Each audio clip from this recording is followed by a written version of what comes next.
Net problem? No, I read this. Am I audible to you? Say yes or no. Yes, sir. Okay. Hepatitis. I mean, there are many infections that cause hepatic inflammation, among which viral hepatitis. Viral hepatitis means there are viral hepatitis A, B, C, D, E. These are epidemiologically important, very important. Thus, we have to know a little more about viral hepatitis. Okay, some terms are there. You know, hepatitis is the inflammation of the. Then acute viral hepatitis means symptoms last less than 6 months. Less than 6 months is acute viral hepatitis. And when do we call it chronic? Chronic is at least 6 months and more is chronic. And what is this term? So some terms are there that which you have to understand. Acute hepatic failure means it is fulminant. The hepatitis is severe. Thus, patient manifests with the hepatic failure symptoms. Cirrhosis means replacement of liver tissue with fibrosis or scar tissue. As I said, fulminant hepatitis means severe impairment of hepatic function. So the pathophysiology, how viruses, when viruses, hepatitis viruses affect the liver, what are the sequence? These are all mentioned here. Hepatocyte uptake and then ultimately inflammatory cell infiltration, and ultimately there will be varying degrees of necrosis. So once again, so what are the classic presentation of infectious hepatitis from phase 1 to phase 4? The first one is viral replication. So viral goes on replicating. At this stage, patients are asymptomatic. Then phase 2, prodromal phase. Prodromal means, in fact, just before manifesting with symptoms, they'll have some vague non-specific symptoms. That's called phase 2. Then phase 3 is actually icteric phase. So patient will be jaundiced. The last phase is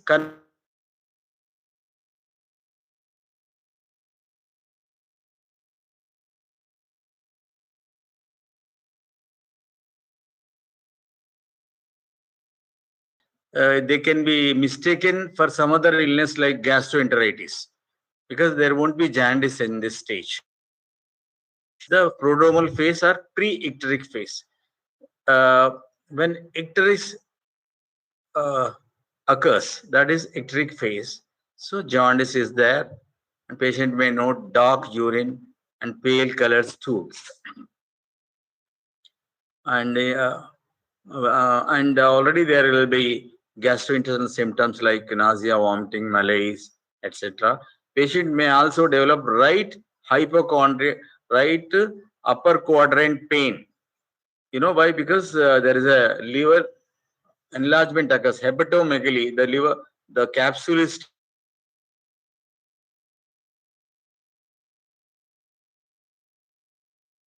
pain, right hypochondriac, right upper quadrant or right chondriac pain. This is very important symptom of liver disease. If anybody asks you in the history also, you have to ask if patient has right hypochondriac pain. That is because the enlarged liver stretches the capsule, so they'll have pain. And so severe case of hepatitis result in fulminant hepatitis and acute hepatic failure. So they'll have even severe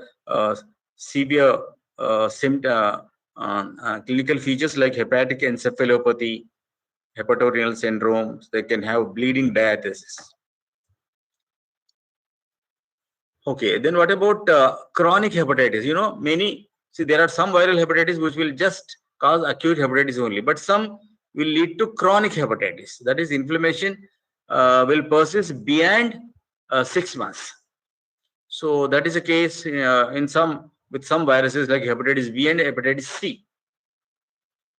So especially hepatitis C or hepatitis B, sometimes they are simply asymptomatic. They don't even manifest acute hepatitis, and they land in a chronic hepatitis. You understand? They end up with chronic hepatitis from the beginning, and thus they may be found with late complications like cirrhosis. Cirrhosis is fibrosis and scar formation of the liver tissue, or hepatocellular carcinoma. So thus, chronic hepatitis, so sometimes it can be asymptomatic. So then, of course, one has to decide about the grade of the inflammation, stage of the fibrosis, and ultimately etiology of the disease also are all important in the management of chronic hepatitis. So physical examination, of course, these people chronic hepatitis, they may be having low grade fever and significant vomiting, anorexia can be there. There can be signs of dehydration. Then, of course, icteric phase. There can be, need not be, there can be only mild icterus or sometimes unclear icterus. They can have urticarial rashes depending on the type of infection. And liver may be, it may be diffusely enlarged, tender, and firm and sharp with smooth edges. And what is the imaging studies? What is the important studies for us to evaluate a suspected liver disease? It is ultrasound or CT scan. Okay, these are very important because these also try to rule out other diseases like gallbladder disease, biliary obstruction, or disease like liver abscesses. And what about liver biopsy? So liver biopsy is of use when diagnosis is uncertain, and if of course we can also have some information like if there are any co-infections are there, and in an immunocompromised person, the histology is different, and more importantly, to know the severity, to assess the severity of chronic hepatitis due to hepatitis B or hepatitis C. So histological findings will include lymphocytic infiltration, moderate degrees of inflammation and necrosis, portal and bridging fibrosis. These are very important histologically. You should always remember what will be the histological features means. This inflammatory infiltration, portal or bridging fibrosis. This is how you should remember. Then regenerative nodules are also seen whenever there is a cirrhosis. So lab studies are very important. Liver function tests, which I dealt in my last class. So sometimes these are not at all useful, not diagnostic. So it may be like alkaline ALT elevated more than AST, and that way in acute hepatitis, definitely ALT is more than 1000. Normally is only up to 40. Alanine transferase, the liver enzyme,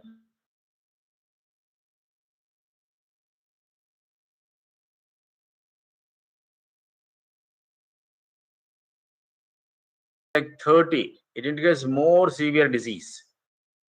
Alkaline phosphatase, this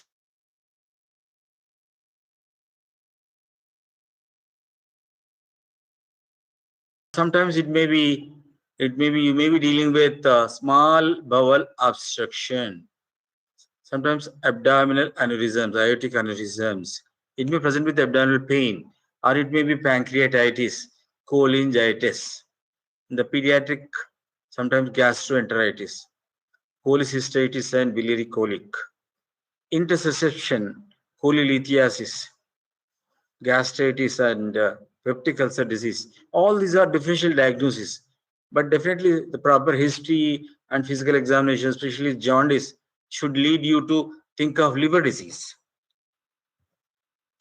Yeah, so let's talk a little about hepatitis A. So this is the most common hepatitis viral infection, hepatitis A.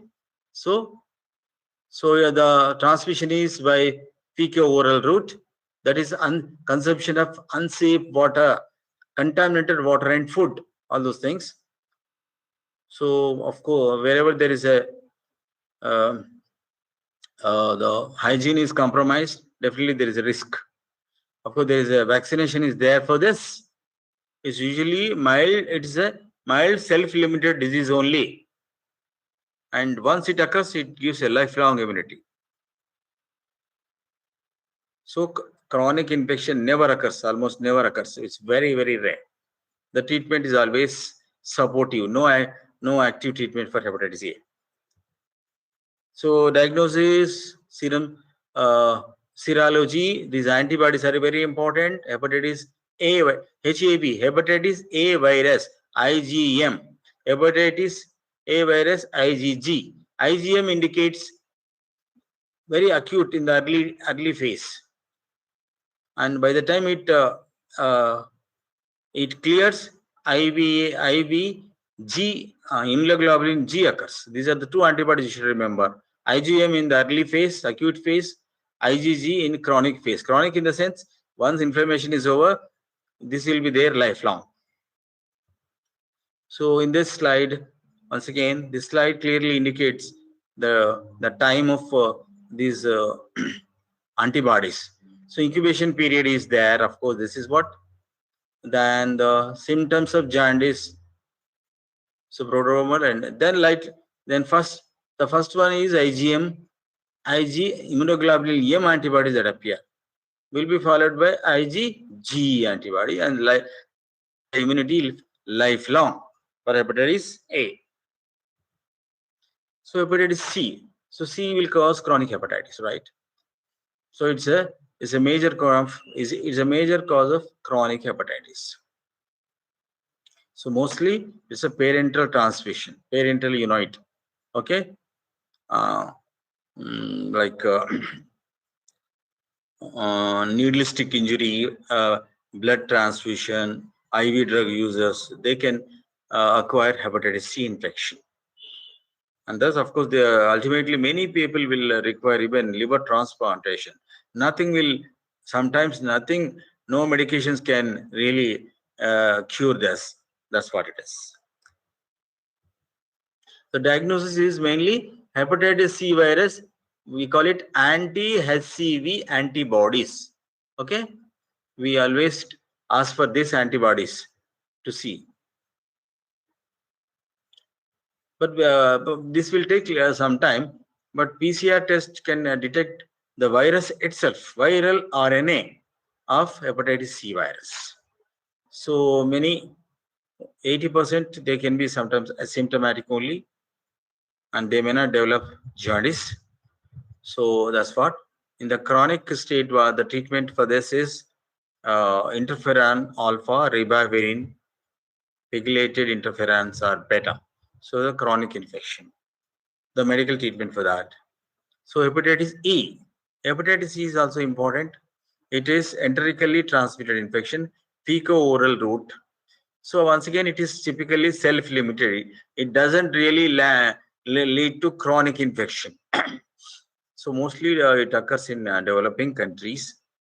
So a patient will manifest with symptoms of acute hepatitis. Okay. So but case fatality can be sometimes up to 40%, 4%. So diagnosis is, of course, antibodies, anti-hepatitis E virus antibodies. Once again, as in other cases, immunoglobulin M in acute, immunoglobulin G chronic. So treatment is supportive. So here is one case scenario is given. I'll try to skip this because so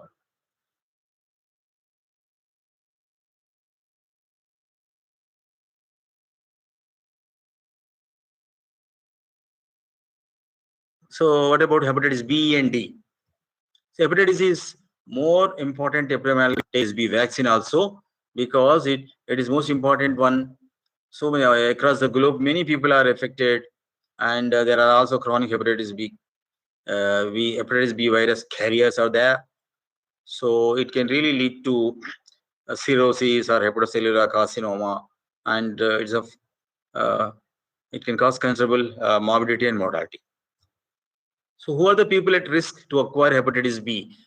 Intravenous drug users, patients receiving multiple blood transfusions, sexual promiscuity, and of the one who are the hepatitis B carriers, once again, they are at risk to manifest with hepatitis B infection. So healthcare workers are very important. So even medical students, you people are also healthcare workers, and we all doctors are in. We come under healthcare workers, so we can be at risk to acquire this. So once again, how is it is acquired? Parenteral or percutaneous route, that is intravenous, needle stick injury, hemodialysis patients. It's sexually also it is transmitted. Then vertical or perinatal route from pregnant lady to the newborn. That is the other one. So these are the ways. It is 3 ways the hepatitis B is transmitted. So in relation to hepatitis B virus, these terms you should know. Hepatitis surface antigen. It is present in acute viral infection or in the acute of chronic infection. It is detectable 1 to 2 weeks after infection. Patient after getting infected with hepatitis B of 1 to 2 weeks, it can be found. Then what is this hepatitis E antigen? It disappears shortly after hepatitis surface antigen. This indicates active viral application and infectivity. Then anti and HB AB antibody, that is anti hepatitis B antibodies, HB anti HBs it is called. Okay, so this indicates immunity to. This happens after some months of hepatitis B, hepatitis surface antigen, right? Or this also occurs after vaccination. Or somebody is vaccinated after 2 to 3 months, these antibodies will appear, and these are protective for you, for the people who are vaccinated. Then other antigen is hepatitis core antigen. It is once again IgM and IgG. So these are the only serial marker during the window period. Window period means so patient is infected but not really manifested very much. That's called window period. So this table is very important. How to interpret these tests of acute hepatitis B? These are the antigens and antibodies which are just discussed. Anti-hepatitis B core antigen IgM, anti-hepatitis B core antigen IgG. IM is acute, IgG is chronic, and hepatitis surface antigen and anti-hepatitis B antibodies, and that's how the interpretation. So what will be the pattern in acute hepatitis B virus infection? See, anti-hepatitis core antigen is positive and hepatitis surface is also positive, there being no antibodies. So this is acute infection. And if it is early acute hepatitis B virus infection, HBs is only positive, there being no surface immunoglobulins. Then resolved acute hepatitis. How do you know that somebody who had acute hepatitis B virus, it is resolved? It means first of all, antibodies will appear. Anti-HBs, anti-hepatitis B virus, yes, antibodies, and of course, core antigen G will be positive. These people are the ones who had acute hepatitis virus, hepatitis B virus, hepatitis, and is resolved. And who are the one who are never infected or just prior to infection, vaccination with hepatitis B vaccine, only this is the one, and the antibodies are positive. And who are the one who are never infected, means all are negative, these ones. Then who are the ones who are having chronic hepatitis B virus? Chronic means, first of all, hepatitis B surface antigen is very much there, and anti-hepatitis B core antigen IgG, not IgM. IgM is acute. IgG is there. So this is how we can interpret a patient's status based on these parameters. So same thing it is given in this slide. So okay, so first in a patient of hepatitis B virus infection, HBS surface antigen is there. That is first to appear. Next to appear is hepatitis E antigen. Then patient will have symptoms. Then the antibodies appear. The main antibodies is anti-HBs, which are protective. Then anti-HBE, and is very important that it's a seroconversion, and patient is somewhat safe. It's not patient is not infective to others. Anti-HB core antigen are in the window period. So clinical presentation, of course, acute hepatitis B. How is it? The symptoms really last less than 6 months only. So initially they have non-specific symptoms like malaise, nausea, myalgia, etc., etc. Then abdominal pain, right hypochondriac pain they can have, because as I told you, when liver gets enlarged, it stretches the capsule, they can have the pain. The right hypochondriac pain, you should always ask. When you suspect hepatitis, always, apart from the non-specific symptoms, you should ask the patient if they have right hypochondriac pain. And jaundice is also very important symptom of liver disease. So if it is very severe hepatitis, we call it fulminant hepatitis.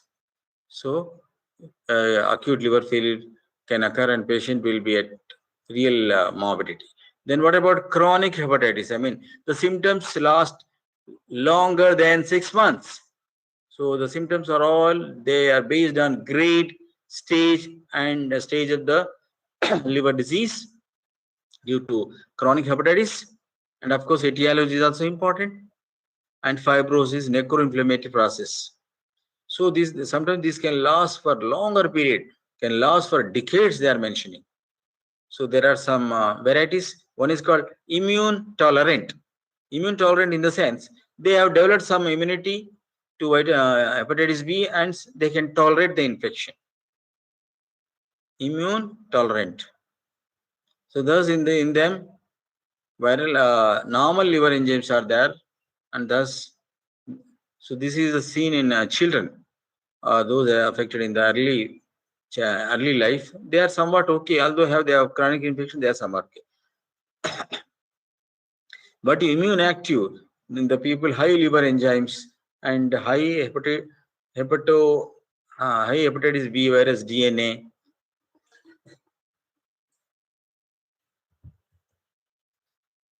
So carrier state is also important. The people with carrier say, so there is a conversion from antigen to antibodies.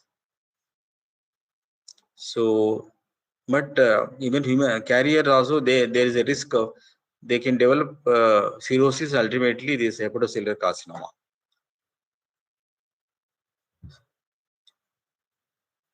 So chronic hepatitis B E antigen negative, and when these viral DNA, hepatitis B viral DNA clears, then only patient can have some relief. So how to diagnose chronic liver disease? So basically serology, we have seen it. Serology is very important. Liver chemistry, you know it. In the last class I talked about AST, ALT, all these things. And histology, when you really want to know exact grade and stage of the disease, liver biopsy will be done, and histological picture is very important. The very important parameter is hepatitis B virus viral DNA is actually most accurate marker of the viral DNA. So this is detected by PCR, polymer chain reaction testing.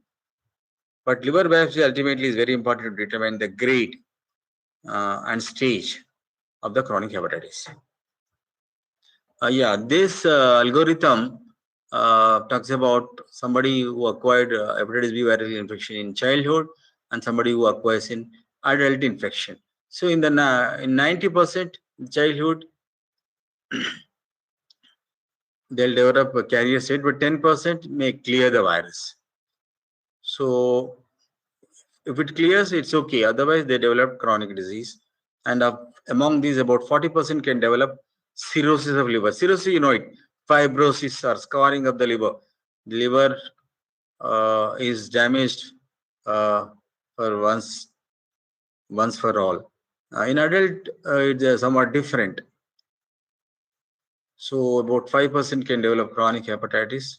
It is less in fact compared to child, and lesser number will develop a cirrhosis compared to the one who develop infection in the childhood. So that's what once again about hepatitis B virus infection. Okay, 90% they resolve, but 1% can develop severe disease, and a good number may progress to chronic state, about 2 to 10%, and some may develop, some percentage can land up in liver cirrhosis, and very good and also good number can develop hepatocellular carcinoma. Thus, hepatitis B virus is really bad. One need to be protected against it. Thus, there is a vaccine.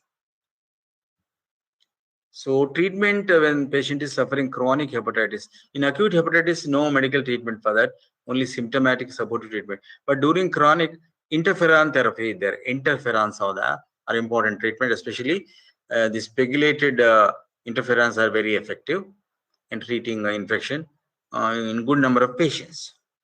So thus there's a treatment for chronic hepatitis. So treatment, some antiviral drugs are also there, lamivudine, entecavir, telbudine, etc. They have their own merits and demerits, but as we go from lamivudine to entecavir, telbudine, now there is a resistance to lamivudine, but entecavir, telbudine could be good, could be good. So this all talk about treatment. I'll go to the more important matter about the vaccines. Let's go to the vaccines. When to treat chronic hepatitis is mentioned here, especially hepatitis E antigen is positive. It means indicates chronic active infection. We have to treat and avoid the liver enzymes, and the recommendation it is like this. So more when hepatitis E antigen is positive and ALT are more elevated, better to treat with some drugs. When to treat for chronic hepatitis, same thing it is continued here.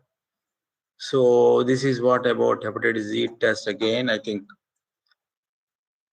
we can go to this is most important slide which I was talking about, prophylaxis against hepatitis B virus infection. So you have seen that hepatitis B virus can lead to cirrhosis, hepatocellular carcinoma.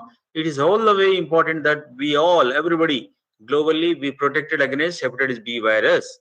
So what is the prophylaxis? Vaccine. Okay, it is indicated for everyone, especially those in high risk groups. High risk group, we all come in high risk group. Healthcare workers, right? So 3 doses, IM injection at day 0, day 1, and first day after 1 month and 6 months. 3 doses have to be given in infants and adults. Overall 3 doses. So good.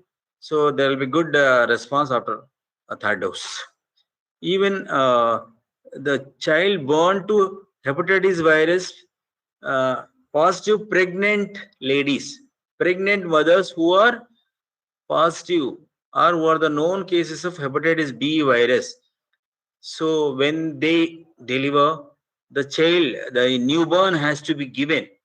What they have to be given? Hepatitis B immunoglobulin 0.5 ml within 12 hours of birth, plus 1 dose of hepatitis B vaccine. At the very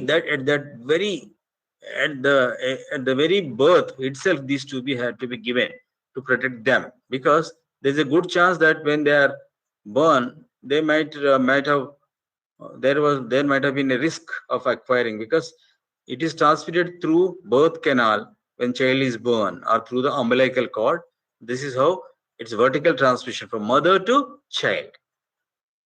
Then what about those receiving a needle stick, infected needle stick?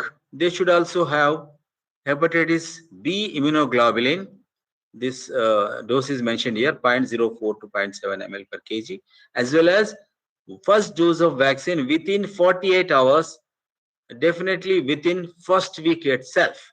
So this is what this is very important. This is called post exposure prophylaxis. Post exposure means the person is exposed and there should be some protection. This is what is the protection. Immediately they should be given hepatitis B immunoglobulin, some dose depending on their body weight, as well as the first dose of hepatitis B vaccine. So of course the last thing is liver transplant. A word about hepatitis D. D is actually always it's a co-infection with hepatitis B. I just talked about hepatitis B. It is never severe in isolation. It always acts or is significant when it is along with the hepatitis B infection. So how do we know the antibody? Hepatitis D antibody, anti-HDV.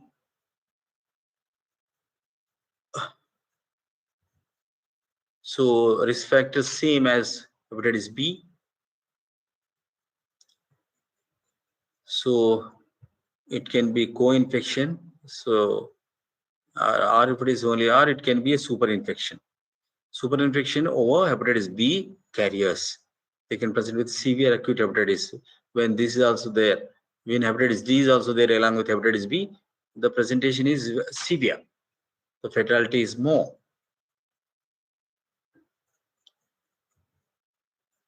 So this also, along with hepatitis B, it can lead to chronic hepatitis when it has to be treated with interferons. Okay, now this was about, I just rushed through because of the time factor, because I started my class late because of some internet problem. But don't worry, okay? But it is a very important topic for each one of us, all the doctors, to be aware what are different types of hepatitis viruses. These are hepatitis virus A, B, C, D, E. Of these, more dangerous and significant are hepatitis B and C. Okay, and sometimes hepatitis E also. So, as I said, there are other causes of hepatitis also, like apart from infections such as our viral hepatitis, alcoholic hepatitis. So, people consuming significant alcohol, they can develop hepatitis. Drug-induced hepatitis. There are many drugs, especially anti-TB drugs, are very important causes. Can cause acute hepatitis, and even our painkiller or antipyretic paracetamol. Then one more condition called autoimmune hepatitis. Some autoimmunity, especially more common in females, they can develop hepatitis. Then ischemic hepatitis. Ischemic hepatitis is very rare. It's not that common as compared to other this viral infection or other things. Anyway, this is a case scenario. I will leave it to you. That's what I think. That is the class about today's viral hepatitis. Have you understood this topic somewhat, at least, if not 100%? The only problem is I tried to rush because within the time I had to finish because we have an orthopedic class right now, I think. Have you understood viral hepatitis? Say yes or no. Yes, sir. So as you know, viral hepatitis are A to E. That you should remember. And more important is B and C, because this will lead to chronic hepatitis. And for hepatitis B, the problems are always there. No, they can land up in cirrhosis and hepatocellular carcinoma. So prophylaxis is very important. Hepatitis B. Have some of you vaccinated against hepatitis B? Some of you at least. Can you Yes, answer? sir. Yes, sir. Yeah. It is 3 doses as I presented. 3 doses, first, then after 1 month, then after 6 months. It's very important. So today the talk was about hepatitis, especially viral hepatitis. Alcoholic hepatitis or other causes of hepatitis are also important. But in my next class, I think I'll go with cirrhosis of liver. Okay, cirrhosis of liver is which occurs in patients of chronic hepatitis, right? Chronic hepatitis, especially chronic hepatitis B and C. Okay, so I think to close.